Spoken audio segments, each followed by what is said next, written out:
اللهم إني أعوذ بك من شر ما عملت ومن شر ما لم أعمل.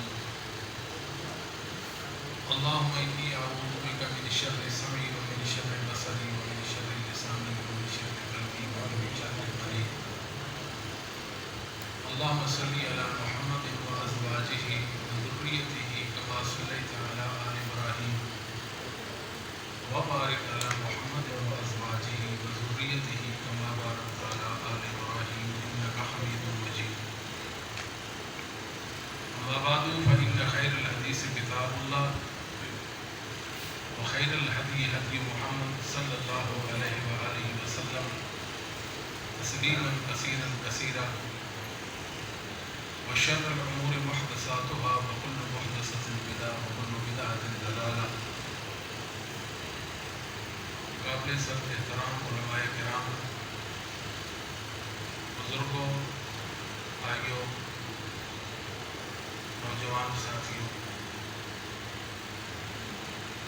آج کی یہ محفل انتہائی بابرکت محفل ہے. مدرسہ معاذ ابن جبل جس کی 1 سال قبل تاسیس ہوئی، اس کا سالانہ رزلٹ نتیجہ آؤٹ ہوا. ساتھیوں کا جذبہ دیکھا، علمی حوالے سے شوق قابل دید ہے.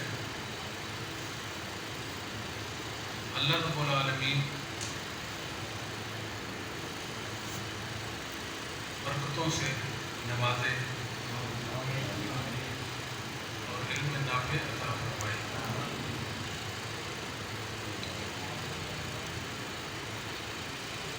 یہ بات خوش کر دیتی ہے، اللہ رب العالمین نے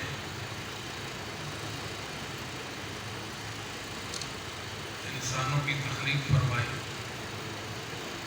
انہیں ایسے ہی نہیں چھوڑا بلکہ ایک ضابطے کا پابند کیا، اور وہ ضوابط، وہ قوانین، وہ احکام اللہ رب العالمین نے آسمان سے اتارے، جسے وحی کہتے ہیں. وحی کلام اللہ المنزل علی نبی من انبیائہ، اللہ کا وہ نازل کردہ کلام اپنے نبیوں میں سے کسی نبی پر، اس کو وحی کہتے ہیں. اور یہ جو دین کا علم اور اس دین کی جو تکمیل محمد صلی اللہ علیہ وآلہ وسلم پر ہوئی،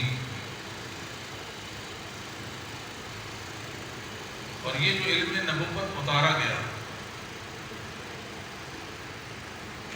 یہ جبرائیل لے کر آئے جو وحی پر مامور تھے.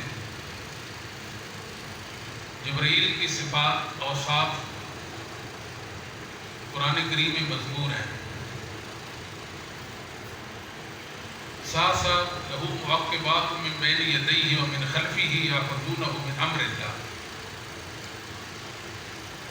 وحی فرشتوں کے پیروں میں اتاری گئی، پہرے میں اتاری گئی. جس طرح سرکاری خزانہ منتقل کیا جاتا ہے تو سیکورٹی ہوتی ہے، پہرا ہوتا ہے، ایسے ہی نہیں منتقل کیا جاتا. وحی بھی ایسے ہی اتاری گئی. پھر اس وحی کی اللہ رب العالمین نے خود حفاظت فرمائی. نحن نزلنا الذکر وإنا لہ لحافظون. ہم نے یہ ذکر نازل کیا. ذکر جو ہے یہ تذکیر کا اسم مصدر ہے، مذکر کے معنی میں ہے کہ نصیحت کرنے والا کلام، نصیحت کرنے والی وحی جو قرآن و حدیث کی صورت میں ہے. ہم اس کے منزل ہیں، ہم اس کو نازل کرنے والے ہیں، اور ہم ہی اس کے محافظ ہیں. اللہ رب العالمین نے اپنے خاص بندے، جو اللہ تعالیٰ کے چنیدہ بندے، جو اس دین کی حفاظت پر مامور تھے، اولاً وہ صحابہ تھے رضوان اللہ علیہم اجمعین. صحابہ نے وحی کی حفاظت کی اور صحابہ کو اللہ تعالیٰ نے بے شمار اعزازات سے نواز رکھا تھا. چونکہ وہ رسول اللہ صلی اللہ علیہ وسلم کی صحبت میں رہے، آپ کی معیت میں رہنے سے ان کو بڑا فائدہ یہی ہوا کہ رسول اللہ صلی اللہ علیہ وسلم کے کئی ایک کمالات ان کے اندر نفوذ ہو گئے تھے، اور آپ صلی اللہ علیہ وسلم کی کئی ایک صفات صحابہ میں بھی منتقل ہو گئی تھی آپ کی صحبت کی برکت سے. صحابہ کرام رضوان اللہ علیہم اجمعین قرآن اور حدیث دونوں کو وحی سمجھتے تھے. قرآن بھی منزل من اللہ ہے اور حدیث رسول بھی منزل من اللہ ہے، اللہ کی جانب سے ہے. اس پر دلیل کیا ہے کہ رسول اللہ صلی اللہ علیہ وسلم نے کسی صحابی کو یہ کہا ہو کہ یہ کریں اور صحابی کہے کہ میں نہیں کرتا، اس کی کوئی مثال نہیں. آپ نہ کریں اور اس نے کہا ہو کہ میں کروں گا، اس کی کوئی مثال نہیں. دوسری بات کہ اصحاب جو تھے جب تک رسول اللہ صلی اللہ علیہ وسلم ان میں موجود تھے، آپ کا وجود مسعود ان میں موجود تھا. کسی صحابی سے یہ بات ثابت نہیں اس نے کہا میرا یہ موقف ہے اور میرا مد مقابل فلاں اس کا یہ موقف ہے. پیغمبر اسلام محمد صلی اللہ علیہ وسلم کی موجودگی میں صحابہ نے اپنا کوئی موقف اختیار نہیں کیا، کوئی موقف اختیار نہیں. وہی ان کی رہنما تھی، محمد صلی اللہ علیہ وسلم ان کے لیے ہادی تھے. وہ قرآن کو حدیث کو وہی سمجھتے تھے. رسول اللہ علیہ وسلم جو فرماتے سر آنکھوں پر. یہ صحابہ ہیں رضوان اللہ علیہ اجمعین. یہ الگ بات ہے کہ رسول اللہ صلی اللہ علیہ وسلم کی وفات کے بعد ظاہر شریعت کی جو نصوص تھی، شرعی نصوص، ان کی تعبیر میں کوئی فرق آ سکتا ہے. اس وجہ سے ایک موقف میں اجتہادی طور پر اختلاف ہو سکتا تھا، اجتہادی اختلاف. یہ صحابہ کی عظمت تھی اور سب سے بڑھ کر یہ کہ کوئی انسان ایک وقت میں دو طرح کا کلام نہیں کر سکتا. یہ واحد ہستی ہے محمد صلی اللہ علیہ وسلم کی، آپ ایک ہی وقت میں دو طرح کا کلام کرتے تھے. زبان نبوت سے قرآن بھی نکل رہا ہے، اسی لمحے حدیث بھی نکل رہی ہے ایک ہی وقت میں. صحابہ بیٹھے ہیں سامنے، قرآن بھی لکھ رہے ہیں، حدیث بھی لکھ رہے ہیں. قرآن بھی حفظ کر رہے ہیں، حدیث بھی حفظ کر رہے ہیں. قرآن اور حدیث دونوں کی حفاظت کا سلسلہ جاری ہے. اگر ایسا کبھی نہیں ہوا کہ صحابہ نے قرآن کو حدیث سمجھ لیا ہو، یعنی حدیث کی جگہ لکھ لیا ہو، یا حدیث کو قرآن کی جگہ لکھ لیا ہو، اس کی کوئی مثال، کوئی ریکارڈ ہی نہیں ہے. صحابہ محمد صلی اللہ علیہ وسلم کے مزاج شناس تھے. آپ یہ جو گفتگو فرما رہے ہیں یہ کلام اللہ، یہ قرآن کریم، یہ آپ صلی اللہ علیہ وسلم کا فرمان ہے. یہ فرق صحابہ کر سکتے تھے اور کوئی نہیں کر سکتا. ایک وقت زبان نبوت سے دو طرح کا کلام جاری ہے.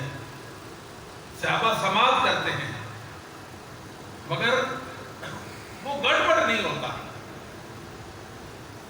یہ صحابہ کی عظمت ہے. اللہ تعالیٰ نے کچھ خاص لوگ پیدا کیے جنہوں نے اپنے عمل کے ساتھ دین کی حفاظت کی. ان میں اصحاب ہیں، محمد صلی اللہ علیہ وسلم کے ساتھی ہیں. صبغۃ اللہ ومن احسن من اللہ صبغہ. اللہ کے رنگ میں رنگے جاؤ،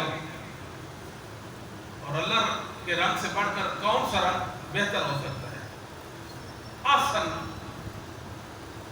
اگر کوئی سوال کرے اللہ کے رنگ کی مثال پیش کرے. رنگ ہوتا ہے نا، یہ کالا ہے، یہ سفید ہے، یہ بلو ہے وغیرہ وغیرہ. اللہ کا رنگ کیسا ہے اس کی مثال پیش کرو. اس کی مثال محمد صلی اللہ علیہ وسلم کے صحابہ ہیں. صبغۃ اللہ ومن احسن من اللہ صبغہ. صحابہ اللہ کے رنگ میں رنگے گئے تھے, دین کی چھاپ ان پر تھی, اور انہوں نے بڑی کوشش کے ساتھ دین کی حفاظت کی, اپنے عمل کے ساتھ, علم کے ساتھ. اللہ رب العالمین نے انہیں مبارک بنایا تھا. وہ کیوں نہ مبارک ہوتے کہ محمد صلی اللہ علیہ وسلم کے ساتھ رہتے تھے. رسول اللہ صلی اللہ علیہ وسلم کی ہستی کو اللہ نے مبارک بنایا تھا, اور صحابہ رسول اللہ صلی اللہ علیہ وسلم کی برکت ہے. اور آج ہمارے پاس جو برکت ہے وہ صحابہ کے طفیل ہے. رسول اللہ صلی اللہ علیہ وسلم کی برکت ملاحظہ فرمائیں. نماز فجر پڑھی, سورج طلوع ہوا, آپ نے جمرہ کیا, واپس آئے, 63 اونٹ اپنے ہاتھ سے ذبح کیے. 63 اونٹ اپنے ہاتھ سے ذبح کیے, حل کروایا, مکہ گئے, طواف کیا, واپس آ کر نماز ظہر مینا میں پڑھی. دنیا کے 10 پہلوان کبھی ہیکل انسان جمع کریں, محمد کریم صلی اللہ علیہ وسلم جیسا عمل اتنے وقت میں نہیں کر سکا. یہ برکت ابو ہریرہ کو نصیب ہو گئی تھی. لوگ کہتے ہیں نا سیدنا ابو ہریرہ رضی اللہ تعالیٰ کے حوالے سے, کیا وہ کھاتے نہیں تھے, پیتے نہیں تھے, سوتے نہیں تھے, ان کی ضروریات زندگی نہیں تھی کہ 5000 سے زیادہ انہیں حدیثیں روایت کر دی ہیں. یہ بات بھی یاد رکھیں, جو ابو ہریرہ رضی اللہ تعالیٰ کی احادیث ہیں, جن کو احادیث کاؤنٹ کیا جاتا ہے, وہ ایک حدیث کی 10, 20, 30 سندیں ہیں. حدیث تو ایک ہے نا, سندیں 30 ہیں.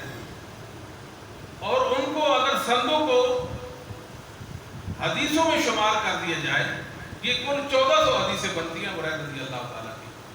اور 1400 میں سے 500 تو ضعیف ہیں, ثابت ہی نہیں ہے, جو ابو ہریرہ رضی اللہ سے منقول سندیں یا ان سے روایت سندیں ہیں. 900 صحیح حدیث کے ابو ہریرہ رضی اللہ تعالیٰ راوی ہیں. سن 7 ہجری میں مسلمان ہوئے, اور 11 ہجری کی ابتدا میں نبی پاک صلی اللہ علیہ وسلم کی وفات ہو گئی. ابو ہریرہ کو سب سے زیادہ رسول اللہ کی احادیث روایت کرنے کا شرف نصیب ہو گیا. یہ برکت تھی. اور وہی برکت اللہ تعالیٰ نے ائمہ مسلمین کو, ائمہ ہدیٰ کو, محدثین اعظام کو عطا فرمائی تھی. کمال اللہ نے ان کو برکت دی تھی. سبحان اللہ, جو ہماری سمجھ سے بالا ہے. امام بخاری رحمۃ اللہ علیہ کی برکت دیکھیں. آج بھی دنیا میں بخاری کی برکت موجود, قیامت کی صبح کو بھی برکت موجود ہوگی, اور قیامت کے بعد بھی بخاری کی برکت ہوگی. علامہ ابن ابی العز حنفی رحمہ اللہ تعالیٰ نے شرح عقیدہ تحویہ میں یہ بات لکھی ہے. محدثین مبارک تھے, ان کا علم مبارک تھا. محدثین مبارک, ان کا علم مبارک تھا. بخاری اگر دیکھا جائے تو سب سے چھوٹی کتاب ہے, تکرار کو حذف کریں, سب سے چھوٹی کتاب. کوئی 2300 حدیثیں بنتی ہے ساری, بخاری بھی تکرار کے بغیر ہے. اسی طرح امام ترمذی دیکھیں, جو امام بخاری کی برکت ان کی شاگرد ہے. جامع لکھی, جامع حدیث لکھتے ہیں, باب قائم کرتے ہیں, حدیث سے نیچے لاتے ہیں, پھر باب لاتے ہیں. کبھی کبھی 10 فی الباب میں حدیثیں لاتے ہیں. مسند احمد بڑا ذخیرہ حدیث ہے, بڑا. اگر امام ترمذی رحمۃ اللہ علیہ کی فی الباب احادیثوں کے متن کو بھی ذکر کر دیے, سندوں کو ذکر کر دیا جائے, تو مسند الامام احمد سے بڑی کتاب, اتنی بڑی کتاب بن جائے, اتنی بڑی کتاب.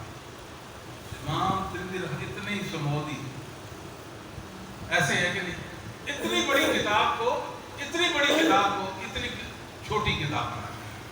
یہ برکت تھی ائمہ کی.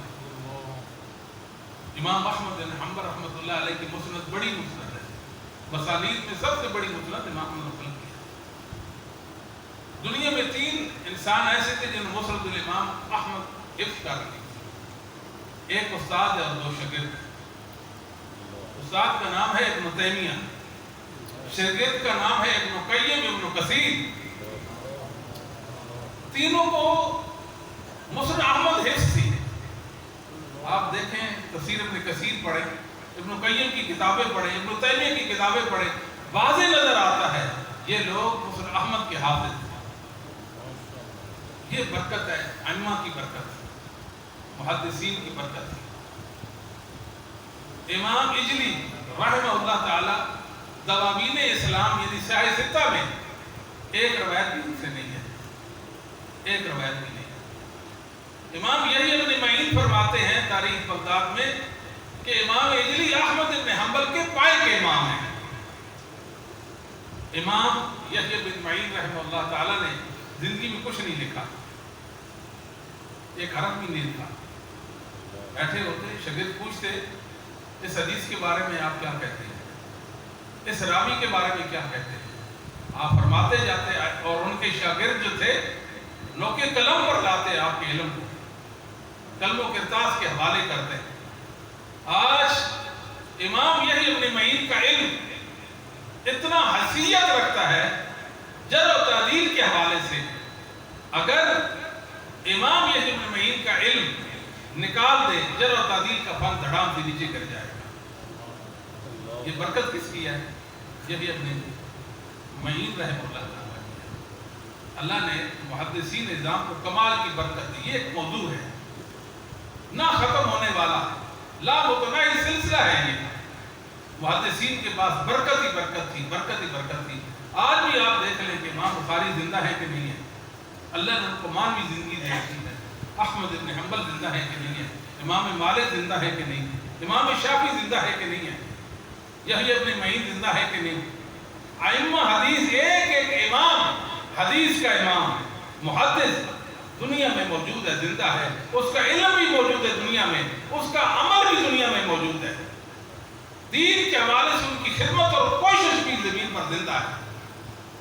آج بھی امت کی رہنمائی کر رہے ہیں، کل بھی امت کی رہنمائی کریں گے، اور آخری انسان کی بھی رہنمائی ائمہ محدثین کریں گے. اللہ رب العالمین نے محمد صلی اللہ علیہ وسلم پر بے شمار احسانات فرمائے. بڑا احسان یہ ہے کہ اللہ نے آپ کو اپنا کلام اتارا، وحی. بخاری میں رسول اللہ صلی اللہ علیہ وسلم کا فرمان ہے ما من الانبیاء نبی الا اوتی من الآیات. کوئی نبی ایسا نہیں جس کو اللہ نے آیات، جس کو ہم معجزہ کہتے ہیں، معجزہ نہ عطا کیا. عربی زبان میں آیت کہتے ہیں. فلاسفہ نے اس کا نام معجزہ رکھ دیا. یا عربی میں اس کو برہان بھی کہتے ہیں، سلطان بھی کہتے ہیں. کوئی بات نہیں، اگر انہوں نے کوئی نام رکھ لیا اور مسلمانوں نے وہ نام لے لیا تو کوئی حرج نہیں ہے. جیسے نماز ہے، یہ مجوسیوں کی عبادت کا نام ہے نماز، فارسیوں کو. اب ہم بھی اپنی عبادت کو نماز ہی کہتے ہیں نا، تو اس میں کوئی حرج نہیں ہے نام رکھ لینے. ابن العربی رحمہ اللہ تعالیٰ نے کتاب لکھی جس میں ثابت کیا کہ محمد صلی اللہ علیہ وسلم کے 1000 معجزات ہیں. ابن تیمیہ رحمۃ اللہ علیہ نے بھی کتاب لکھی جس میں ثابت کیا، بلکہ ذکر کی ابن تیمیہ نے، اور ان سے پہلے حافظ نووی اور حافظ ابن حجر نے بھی ذکر کر دیا تھا بعد میں ابن حجر کو، کہ رسول اللہ صلی اللہ علیہ وسلم کے 1000 معجزات ہیں. سب سے بڑا معجزہ قرآن اور حدیث ہے. قرآن بھی معجزہ اور حدیث بھی معجزہ ہے. قرآن بھی معجزہ ہے اور حدیث بھی معجزہ ہے. من الآیات ما مثلہ آمن علیہ البشر. لوگ معجزہ دیکھتے، معجزہ دیکھنے کے بعد اس پیغمبر پہ ایمان لے آتے. فإنما كان الذي أوتيت وحيا أوحاه الله إلي. اللہ نے مجھے بھی معجزہ دیا، وہ وحی ہے جو اللہ نے مجھ پر اتاری ہے. فأرجو أن أكون أكثرهم تابعا يوم القيامة. اس معجزہ یعنی قرآن اور حدیث کی وجہ سے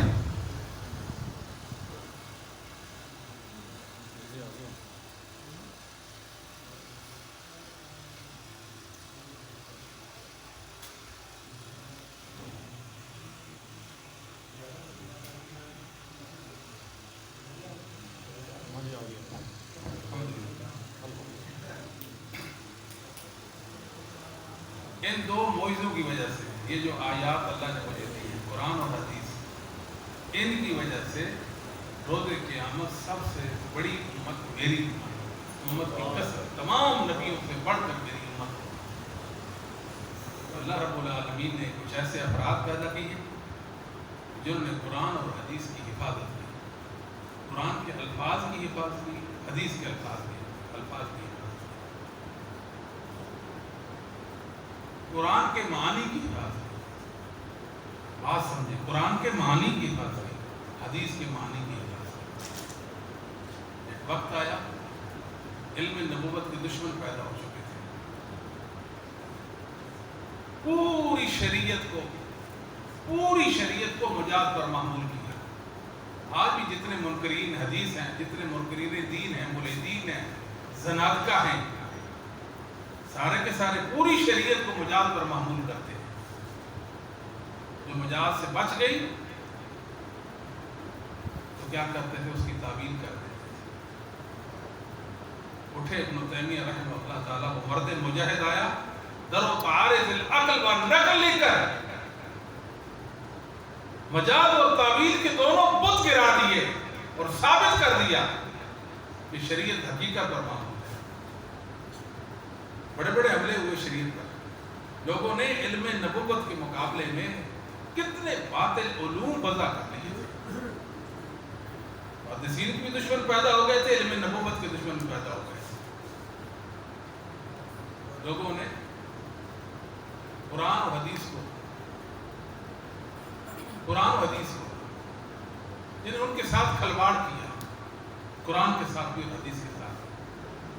آپ اس سے آگے بڑھیے کہ اشاعرہ اور معتزلہ، بلکہ اشاعرہ اور ماتریدیہ، وہ لوگ یہ کہتے تھے کہ یہ جو قرآن ہے اللہ رب العالمین نے اس کو تکلم نہیں کیا، یہ کلام نفسی ہے۔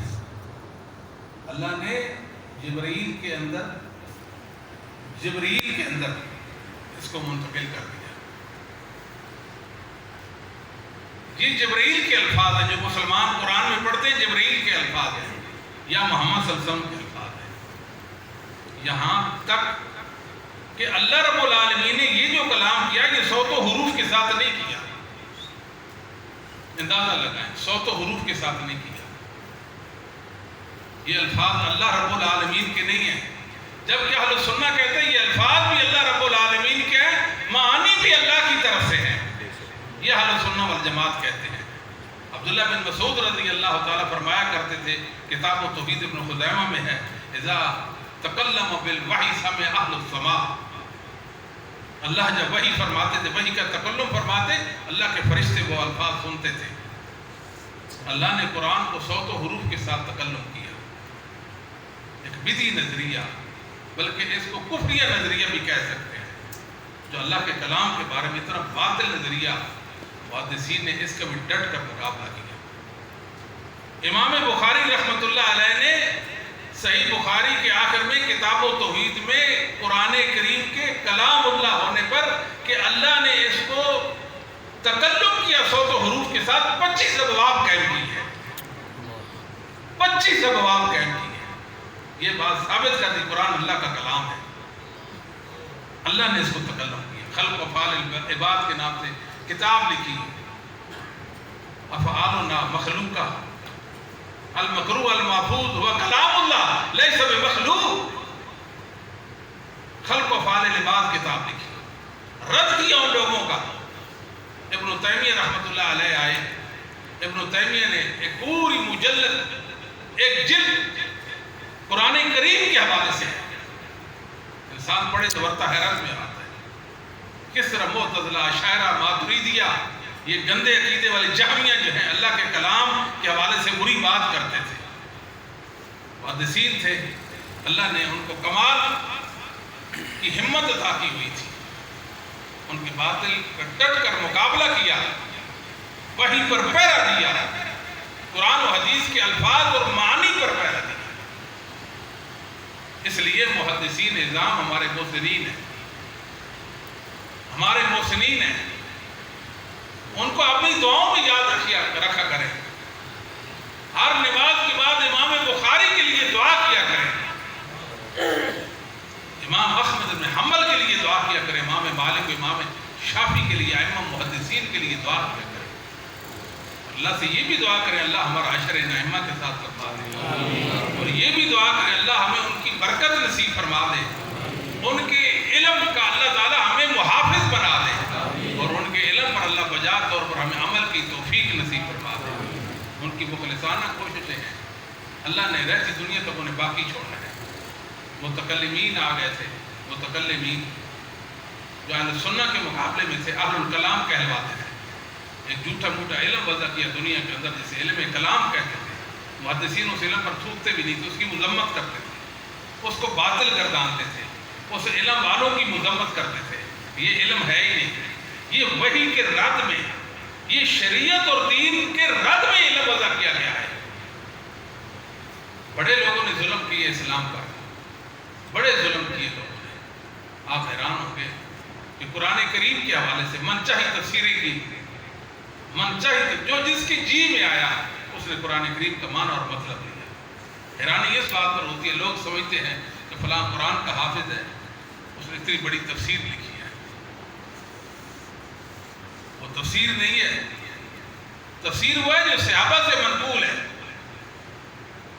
تفسیر وہ ہے جو محمد صلی اللہ علیہ وسلم سے منقول ہے, تفسیر وہ ہے جو صحیح حدیثوں کے خلاف نہ ہو, تفسیر وہ ہے جو ائمہ کی تصریحات کے خلاف نہ ہو, وہ تفسیر معتبر ہے. منچائی تفسیریں کی قرآن کریم کی, شریعت کا حلوہ بگاڑ کے رکھ دیا, امت کو پریشان کر دیا. اللہ نے ایک گروہ پیدا کیا, فإن حزب اللہ هم الغالبون, اللہ کا گروہ ہی غالب آنے والا ہے. یقیناً وہ محدثین کا گروہ تھا جو صحیح معنی میں صحابہ کے نائبین اور وارثین تھے. وہ مبارک ہستیاں تھیں, خاص اللہ کی تائید ان پر اور نصرت حاصل تھی. انہوں نے متکلمین کا رد کیا, اہل کلام کا رد کیا. لوگ پیدا ہو گئے تھے اللہ کی صفات کے حوالے سے گمراہ ہو گئے تھے, اللہ کی صفات کے منکر ہو گئے تھے, اللہ کے اسماء میں الحاد میں پڑ گئے تھے. بڑے بڑے مسائل آئے, محدثین نے ڈٹ کر ان کا مقابلہ کیا. یہاں تک کہ محدثین کی حدیثیں ہیں, محدثین کی روایات ہیں, لوگوں نے جھوٹے موٹے اصول بنا کر ان روایات کو رد کرنے کی کوشش کی. مثال کے طور پر یہ خبر واحد ہے, خبر واحد یہ توحید میں حجت نہیں, اس سے اللہ کی توحید ثابت نہیں ہو سکتی, اس سے اللہ کی کوئی صرف ثابت نہیں ہو سکتی.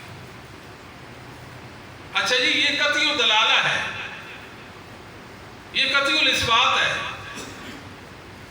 یہ ظنی دلالہ, ظنی الاثبات ہے, یہ قطعی الاثبات ہے. اس طرح کی باتیں کر کے دین کا رد کیا. خبر واحد اور متواتر کو اس انداز میں پیش کر کے حدیثوں کا رد کیا, یعنی کہ غلط معنی ان کا بیان کر کے خبر واحد اور متواتر کا اللہ کی صفات کے منکر بنتے گئے, اللہ کی صفات میں تعویلیں کرتے گئے. خبر واحد ہے جی, خبر واحد ہے, اس سے قرآن کریم پر زیادتی نہیں ہو سکتی. اس طرح کی باتیں کرنے لگے اور پھر زیادتی کرتے بھی تھے خود, اور انہوں نے جھوٹ بول کر آپ نے ائمہ کی طرح یہ اصول منسوب کر دیے تھے جھوٹے موٹے. ابن قیم نے لکھا ہے الصواعق المورقہ کے اندر کہ امام حنیفہ رحمہ اللہ تعالیٰ سے یہ اصول ثابت نہیں ہے. شاہ ولی اللہ رحمۃ اللہ علیہ نے الانصاف کے اندر یہ بات واضح اور واشگاف الفاظ میں لکھی ہے, جو کوئی یہ اصول اور ضوابط ہے ہمارا امام حنیفہ سے ثابت نہیں ہے. ایک جھوٹا اصول گھڑا امام طرف منسوب کر دیا. ابن ابی العز حنفی نے یہ بات کہی, یہی بات جو ہے ابن تیمیہ رحمۃ اللہ علیہ نے کی ہے. کتنے اصول جھوٹے موٹے بنا کے ائمہ کی طرح منسوب کر دیے اور شریعت کا رد کرتے رہ گئے ان اصولوں کی بنیاد پر. کتنی بڑی ناانصافی ہے کہ حدیث محدثین کی ہے, ان کی سندوں سے آئی ہے اور ان کی کتابوں میں مذکور ہے. انہوں نے اپنے اصول بنائے حدیث کو رد کرنے کے لیے. محدثین کہتے تھے کہ مرسل حجت نہیں ہے, کہتے ہیں المرسل کالمسند.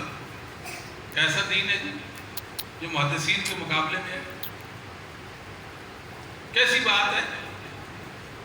اور میں آپ کو ایک اور بات بھی بتاؤں یہ جو لوگ ہیں متکلمین، بعض راویوں کے حوالے سے یہ کلام کرتے ہیں کہ یہ راوی ثقہ اور یہ راوی ضعیف ہے۔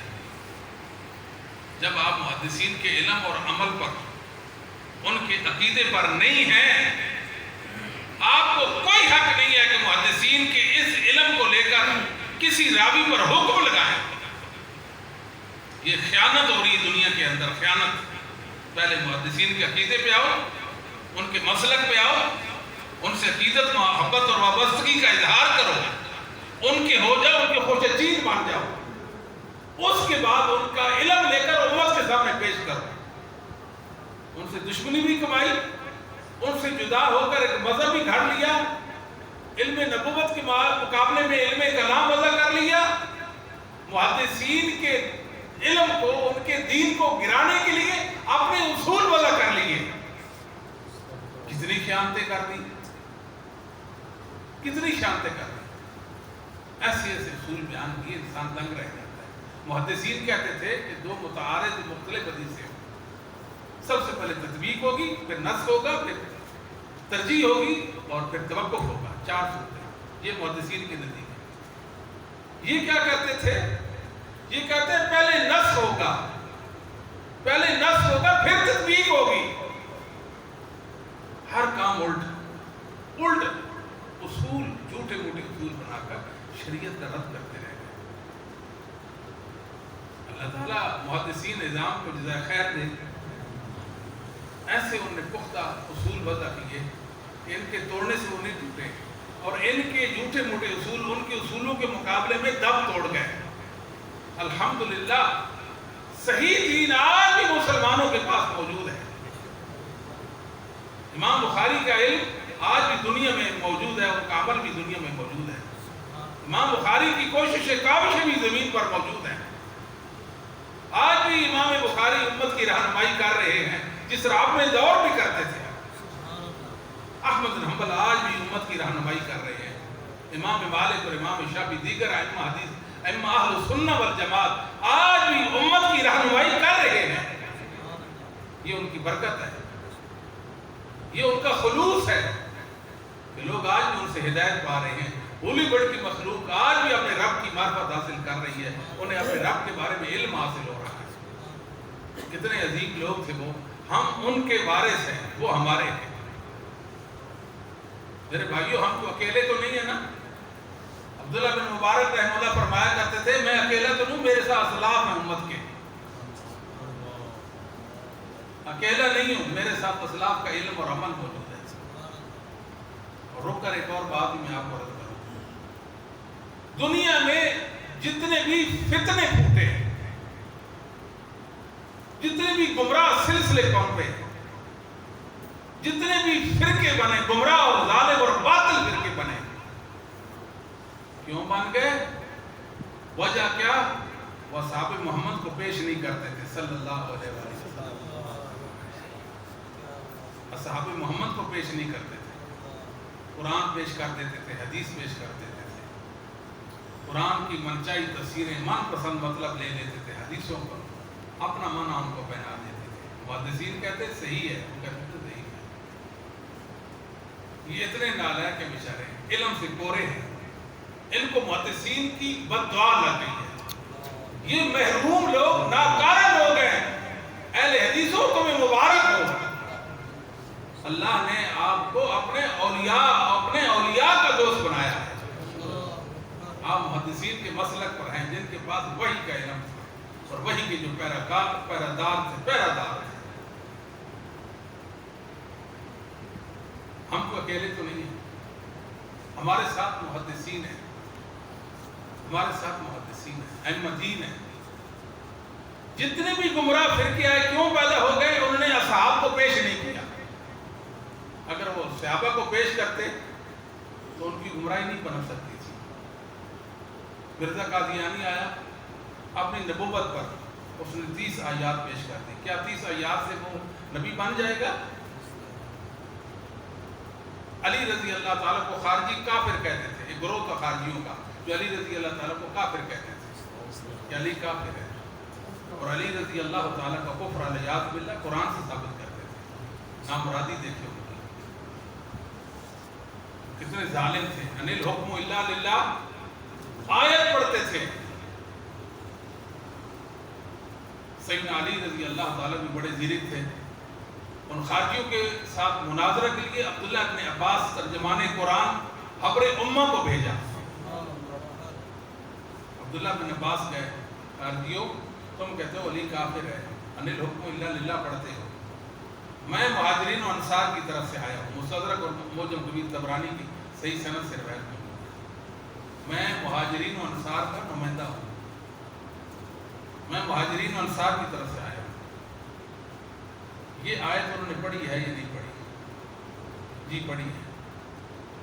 مطلب سمجھا؟ جی سمجھا. پھر وہ بات کیوں نہیں کرتے جو آپ کرتے ہو؟ سمجھ تو نہیں آئی. کتنے لوگوں کو یہ بات سمجھ آتی اور کتنے لوگوں کو ہدایت مل گئی تھی. ہم عالم بالوحی منکم, مہاجرین و انصار تم سب سے بڑھ کر اللہ کی وحی کو جاننے والے تھے.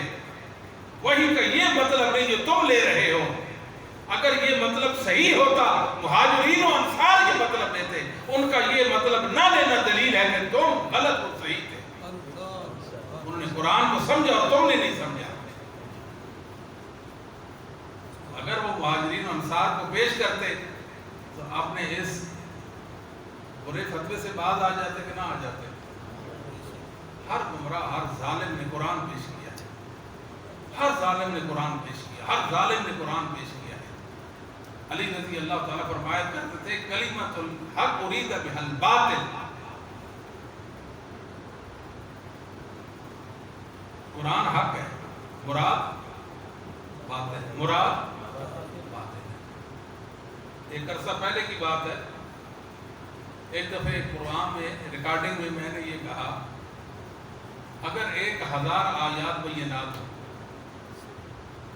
ان سے ایک مسئلہ, ہر آیت سے مطلب 1000 آیات سے ایک مسئلہ ثابت ہو رہا ہو, میری نظر میں, میرے علم میں, میری تحقیق میں, میں دیکھتا ہوں کہ صحابہ کرام رضوان اللہ علیہم اجمعین نے اور اسلاف امت نے وہ مسئلہ ثابت کیا ہے یا نہیں کیا. اگر صحابہ اور اسلاف امت نے وہ مسئلہ ثابت نہیں کیا تو میں نہیں کروں گا, میں یہ کہوں گا یہ میرے علم کا قصور ہے.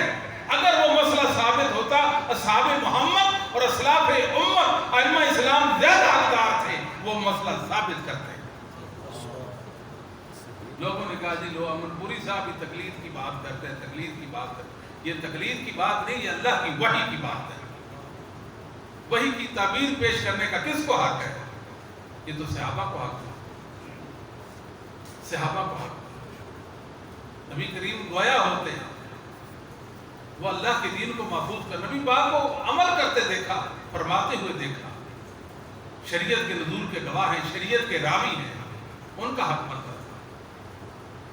ہم امت کو اصحاب محمد پر, اسلاف امت پر لانا چاہتے ہیں. لوگوں, دین سمجھا جا چکا ہے, دین کی تعبیریں ہو چکی ہیں, اب ضرورت عمل کی ہے. صحابہ سے دین لے لیں, اسلاف امت سے لیں اور دین کو اپنائیں. جیسے انہوں نے تعبیر کی ایسے کریں. اللہ تعالیٰ فرماتے ہیں فَإِنْ آمَنُوا بِمِثْلِ مَا آمَنْتُ بِهِ فَقَدْ اهْتَدَوْا. اگر تم ایسے ایمان لے آؤ, ایسے لے آؤ جیسے اصحاب ایمان لائے تو تم ہدایت یافتہ ہو جاؤ. ہم صحابہ جیسے کیسے ایمان لا سکتے ہیں جی؟ میرا اور آپ کا ایمان ابو بکر کے ایمان جیسے ہو سکتا ہے؟ سمجھ نہیں آتی. میرا اور آپ کا ایمان معاویہ جیسا ہو سکتا ہے رضی اللہ تعالیٰ عنہ؟ اللہ کہتے ہیں ان جیسا ایمان. یا ایھا الذین آمنوا آمنوا باللہ ورسولہ, یہ معنی اس کا بنتا ہے. انسان میں کئی خوبیاں ہوتی ہیں, کئی اعزازات ہوتے ہیں. یہ انسان میں سب سے بڑا اعزاز ہے کہ اللہ پر ایمان لایا ہے, محمد صلی اللہ علیہ وسلم پر ایمان لایا, اللہ کی کتابوں پر ایمان لایا, رسولوں اور نبیوں پر ایمان لایا, آخرت پر ایمان لایا, وغیرہ وغیرہ. اس اعزاز اور خوبی کے ساتھ اللہ اپنے بندوں سے مخاطب ہے. یا ایھا الذین آمنوا, اے میرے بندوں جو ایمان لائے ہو. کتنی فخر و عزت کی بات ہے, اللہ مجھے اور آپ کو اس امداد میں پکارے کہ یا ایھا الذین آمنوا آمنوا باللہ ورسولہ، ہیں ایمان والے، اللہ ان کو ایمان والا کہتا ہے، پھر اللہ کہتا ہے اللہ اور اس کے رسول پر ایمان لے آؤ۔ مطلب یہ ہے اللہ اور اس کے رسول پر ایمان، آپ اجمالی ایمان لے آئے ہو یا فطری ایمان لے آئے ہو، اب تفصیلی ایمان چاہیے۔ وہ کیسا؟ جیسے صحابہ کا، سبحان اللہ، جیسے صحابہ نے نصوص کو سمجھا اور جیسے صحابہ نے نصوص کے مطابق عقیدہ بنایا اور عمل کیا، تم بھی ایسا عقیدہ اور عمل لے کر ہم ہدایت یافتہ ہو جاؤ گے۔ ایمان تو تم دعوت تمہارا ہے ایمان کا، آمنوا باللہ ورسولہ، اللہ اور اس کے رسول پر تم ایمان لے آؤ۔ شریعت کی نور، کیا صحابہ عذاب قبر کے منکر تھے؟ کوئی ایک صحابی ہے جو عذاب قبر کا منکر ہو؟ کوئی ایک صحابی دجال کا منکر؟ کوئی ایک صحابی یہ کہتا ہو عیسیٰ علیہ السلام وفات پا چکے ہیں؟ کوئی ایک صحابی تقلید کا قائل ہو کہ تقلید ضروری ہے، اس کی بغیر جینا ممکن نہیں؟ کیسی باتیں کرتے ہیں؟ نصوص کو توڑا کہ نہیں توڑا لوگوں نے؟ ظلم اٹھایا۔ پرویز صاحب کہا کرتے تھے یہ جو تم روایات پیش کرتے ہو، روایات، ان کو چھوڑو، قرآن کی آیات لاؤ، میں آپ کو قرآن کی تفہیم کر دیتا ہوں، میں سمجھا دیتا ہوں اس آیت کا کیا مطلب، کیا معنی ہے، میں سمجھاتا ہوں۔ چھوڑ دو، آپ بخاری کو چھوڑو، مسلم کو چھوڑو، ابو داؤد، ترمذی، نسائی، ابن ماجہ، مصنف احمد وغیرہ وغیرہ کو چھوڑو، میرے پاس آ جاؤ، میں آپ کو قرآن سمجھا دیتا ہوں۔ ہم نے کہا پرویز سے ہم اس دین کو کبھی نہیں مان سکتے جو 1400 سال پہلے، آپ سے پہلے کسی نے نہ سمجھا۔ یہ دین، یہ سمجھ آپ اپنے گھر لے جائیں۔ ہم شریعت کی اس سمجھ اور فہم اور تعبیر کو لیں گے جو اصحاب محمد نے پیش کی ہے، وہی کی وہی تعبیر معتبر ہے جو محمد کریم صلی اللہ علیہ وسلم کے ساتھیوں نے پیش کی، پھر ان کے بعد سنے محدثین احمدین نے پیش کی۔ کیسا حیرانی والا معاملہ! اللہ تعالیٰ نے محمد صلی اللہ علیہ وسلم کی بعثت کا ذکر کیا، وَالَّذِي بَعَثَ فِي الْأُمِّيِّينَ رَسُولًا، امیین میں، عرب میں، صحابہ میں اللہ نے محمد صلی اللہ علیہ وسلم کو مبعوث فرمایا۔ یہ بعثت آپ کی خاصہ ہے صحابہ کی طرف، بعثت امت کی طرف عامہ ہے۔ آگے فرمایا وَآخَرِينَ مِنْهُمْ لَمَّا يَلْحَقُوا بِهِمْ، ہیں دوسرے ان کے بعد آنے والے دوسرے، وَآخَرِينَ مِنْهُمْ، عقیدے، علم، عمل، منہج میں ان جیسے ہیں۔ وَآخَرِينَ مِنْهُمْ، ان بعد والوں کا مسلک منہج وہی ہے جو صحاب کا ہوگا، امیین کا۔ ان کا تعلق، ان کی نسبت کیا ہے؟ عقیدے اور عمل اور علم کی نسبت ہے۔ لَمَّا يَلْحَقُوا بِهِمْ، ابھی آئے نہیں مگر ضرور بے ضرور آئیں گے، ابھی آئے نہیں ضرور بے ضرور آئیں گے۔ بتاؤ بخاری آیا کہ نہیں آیا؟ احمد بن حنبل آیا کہ نہیں آیا؟ ائمہ محدثین آئے کہ نہیں آئے؟ یہ میرے آباء و اجداد ہیں، اپنے اللہ سے ڈرنے والے تھے، انہوں نے دین کی خدمت کی ہے، علم نبوت پر پہرا دیا ہے، محمد صلی اللہ علیہ وآلہ وسلم کے حقیقی وارث یہی لوگ تھے۔ یہ میرے آباء و اجداد ہیں، میں نے ان سے اپنا مسلک لیا ہے، میں نے ان سے شریعت اور دین سیکھنا ہے، میں نے ان کو نمونہ بنانا ہے، ان کے واسطے کے ساتھ وہی تک اپنی دسترس کو ممکن بنانا ہے، ورنہ غلطی اور ٹھوکر لگے گی۔ یہ اصحاب ہیں اور ان کے بعد آنے والے محدثین اعظام ہیں۔ کیسا سلسلہ اللہ نے بنایا! پھر اللہ تعالیٰ نے ان کے مسلک کو، عقیدے اور عمل کو سبیل مومنین قرار دیا، سبیل مومنین قرار دیا۔ وَمَن يُشَاقِقِ الرَّسُولَ مِن بَعْدِ مَا تَبَيَّنَ لَهُ الْهُدَىٰ وَيَتَّبِعْ غَيْرَ سَبِيلِ الْمُؤْمِنِينَ، بات تو ختم ہو گئی پہلے، وَيَتَّبِعْ غَيْرَ سَبِيلِ الْمُؤْمِنِينَ کو فرمایا۔ رسول اللہ کی موافقت اور مخالفت کا پتہ ہی انسان کو نہیں لگ سکتا جب تک انسان سبیل مومنین پر نہ چلے۔ سبیل مومنین بتاتا ہے کہ رسول کے موافق ہے یا مخالف ہے۔ پرویز صاحب ہم تو اس دین کو مانتے ہیں جو محمد صلی اللہ علیہ وسلم پر اللہ نے اتارا، اصحاب نے آپ سے سیکھا، اصحاب کے بعد وآخرین منہم لما یلحقوا بہم، جن کے متعلق اللہ نے ہمیں خوشخبریاں سنائی جن کا اور کوئی کام نہیں تھا۔ دین کی تعبیر اور تفہیم کے لیے اللہ نے ان کو دنیا میں بھیجا تھا۔ وہ امانت دار تھے، وہ اللہ سے ڈرنے والے تھے۔ واتبع سبیل من اناب الی یا ایھا الذین آمنوا اطیعوا اللہ واطیعوا الرسول واولی الامر منکم، وہ اولی الامر تھے۔ یہ ہمارے بڑے ہیں، ان سے ہم نے دین سیکھنا ہے۔ ہمیں اس بات پر فخر ہونا چاہیے، فخر کہ ہم ائمہ محدثین کو ماننے والے ہیں، ان کے عقیدے پر ہیں۔ اور آپ حیران ہو جائیں گے ائمہ محدثین کا جو عقیدہ ہے ان کی کتابوں میں مذکور ہے۔ امام بخاری نے کتاب التوحید کے اندر اللہ کی توحید کو واضح کیا، عقیدہ توحید کو بیان کیا۔ پوری کتاب التوحید میں ایک شک بھی عقیدے کی ایسی نہیں ہے جس میں ہم امام بخاری کے مخالف ہیں۔ بات تو کسی کو سمجھ نہیں آئی جی، ایک شک بھی ایسی نہیں ہے۔ بتائیں کون سی جزئی ہے جس میں امام بخاری رحمۃ اللہ علیہ کا مخالف ہے؟ پہلی حدیث سے لے کر پہلی 7 حدیث بخاری نے ثابت کیا کہ حدیث وحی ہے، ہم مانتے ہیں کہ نہیں بخاری کا موقع۔ آگے امام بخاری نے کتاب الایمان لائی ہے، کیا وہ قول و فعل یزید و ینقص، مانتے ہیں کہ نہیں؟ ہم مانتے ہیں۔ امام بخاری رحمۃ اللہ دیگر ائمہ حدیث ہیں، انہوں نے جو بھی عقیدہ پیش کیا، اہل سنت کا جو عقیدہ ہے، جو عقیدہ وہ ہمارا عقیدہ ہے۔ لوگ تو سمجھتے ہیں یہ ریت کی حویلی ایسے پھونکے سے اس کو اڑا دیں گے، یہ اہل حدیث ہے۔ ابھی تو بہت سارے لوگ، عظیم لوگ اس امت میں موجود ہیں جو اہل الحدیث ہیں۔ ایک بھی دنیا میں اہل حدیث ہو، ایک بھی اہل حدیث ہو، اللہ کے سچے دین کا کوئی کچھ نہیں بگاڑ سکتا۔ ایک اہل حدیث بھی موجود ہے، اہل حدیث نہیں، اہل حدیث کا ایک بچہ دنیا میں موجود ہو، اللہ کے دین کا کچھ نہیں بگاڑ سکتا، ایک بچہ بھی موجود ہے۔ یہ لوگوں کو نظر ہی نہیں آتا کچھ، بصیرت و بصارت سے محروم ہو گئے ہیں یہ لوگ، ہمیں تو لوگ جانتے ہی نہیں ہیں۔ آج ہمارا عقیدہ اٹھائیں، اسلاف امت پر پیش کریں۔ ہم نے عقیدہ ان سے لیا، اپنی طرف سے نہیں کڑا۔ ہم نے یہ نہیں کہا کہ ہم فلاں کے مقلد ہیں، مشری ہوتے ہیں، ماتریدی ہوتے ہیں۔